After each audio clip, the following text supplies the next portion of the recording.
ರೀ, ಎಲ್ಲಿದ್ದೀರಾ? ಆಫೀಸಿಂದ ಬಿಟ್ಟಿದ್ದೀನಿ ಕಣೆ. ಇನ್ನು 10 ನಿಮಿಷ ಬಂದೆ. ನಾನು ಡ್ರೈವ್ ಮಾಡ್ತಿದ್ದೀನಿ, ಆಮೇಲೆ ಮಾಡ್ತೀನಿ. ರೀ, 1 ನಿಮಿಷ, ಕಾಲ್ ಕಟ್ ಮಾಡಬೇಡಿ. ಯಾಕೆ, ಏನು ತರಬೇಕು? ರೀ, ಮನೇಲಿ ರೇಷನ್ ಖಾಲಿ ಆಗಿದೆ. ಬೇಳೆ, ತೊಗರಿ ಬೇಳೆ ಯಾವುದೂ ಇಲ್ಲ. ಇನ್ನು ತರಕಾರಿ ಅಂತೂ ಇಲ್ವೇ ಇಲ್ಲ. ಸರಿ ಬಿಡು, KR ಮಾರ್ಕೆಟ್ ಹತ್ರನೇ ಬರ್ತಾ ಇದ್ದೀನಿ, ಅಲ್ಲಿಂದನೇ ತಗೊಬರ್ತೀನಿ. ಅಯ್ಯಯ್ಯೋ, ಕಡಲೆಬೇಳೆ, ಹಾಲು ಮತ್ತೆ ಬಿಟ್ಟೆ. ಫೋನ್ ಮಾಡೋಣ. ಹಲೋ ರೀ, ಎಲ್ಲಿದ್ದೀರಾ? ಇನ್ನೇನು ತರಕಾರಿ ತಗೊಂಡು ಬಂದೇ ಬಿಟ್ಟೆ. 1 ನಿಮಿಷ ಅಲ್ಲೇ ರೀ.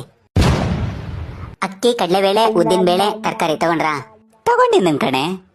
ಈರುಳ್ಳಿ, ಪಾಲಕ್ ಸೊಪ್ಪು ತಗೊಂಡ್ರಾ? ತಗೋತಿದ್ದೀನಿ. ಬರುವಾಗ ಹಾಲು ಮೊಸರು ಇಟ್ಕೊಂಬನ್ರಿ. ಸರಿ ಹೋಯ್ತು ಅಣ್ಣ. ಹಾಲು ಮೊಸರು 2 ಪ್ಯಾಕೆಟ್ ಅಣ್ಣ. ರೀ, ಹಾಗೆ ಮೇಕಪ್ ಸೆಟ್ ಒಂದು ತಗೊಂಬನ್ರಿ, ಖಾಲಿಯಾಗಿದೆ. ನಿನ್ ಪ್ಯಾದೆ ಮುಖಕ್ಕೆ ಸಗಣಿ ಹಚ್ಕೋ, ನಾನು ಬರ್ತಾ ಇದ್ದೀನಿ. ಆ